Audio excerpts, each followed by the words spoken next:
Good morning. I trust that God has given you a great weekend of encouragement and fellowship as you've gathered with God's people. It is such a blessing. I understand internet worship and the challenges during the pandemic, if I can get that word out of my mouth.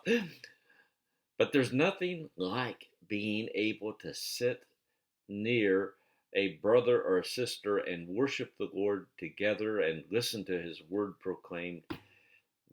Great. And I encourage you to be doing that, even though internet worship is still available.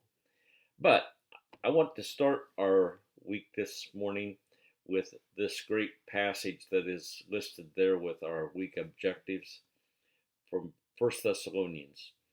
I'm going to read all of verse 6. Nor did we seek glory from people, whether from you or from others, though we could have made demands as apostles of Christ, but we were gentle among you, like a nursing mother taking care of her own children.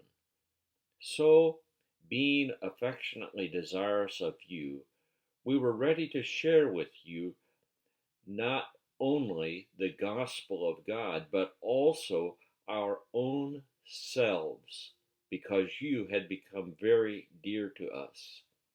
For you remember, brothers, our labor and toil. We worked night and day, that we might not be a burden to any of you while we proclaim to you the gospel of God.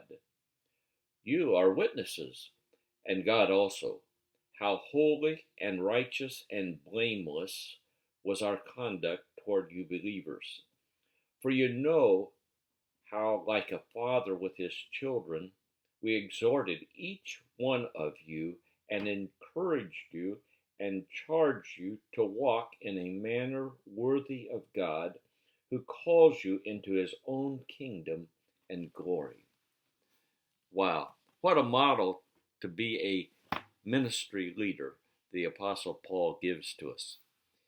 As we begin this week, we are obviously going to be talking about the whole matter of appreciating and understanding cultural differences in our ministry. We will analyze differences in ministry skills based upon congregational size, diagnose congregational cultures, and differentiate between the characteristics of a healthy culture and a toxic culture. We have excellent reading materials this week. Dr. Chan's book, chapters 1 to 4, and Macintosh is a very practical book, chapters 1, 6, 7, and 8.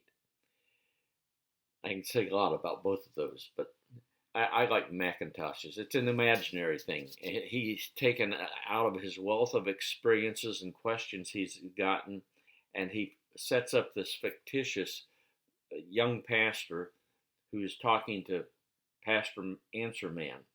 And even though it's fictitious, it's powerful because it's based upon biblical principles and things that he's been discovering through the years. And then our assignment is about processing and implementing change in a church that is so important to understand.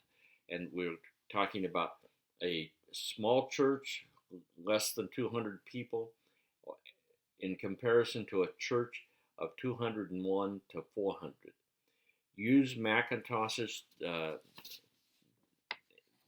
comparison contrast between the two churches that's located, let's see, well, I don't see the page number right now, but it's there in the written part of Canvas. And then our discussion is on toxicity in a ministry situation. Be sure that you address that and think through it carefully.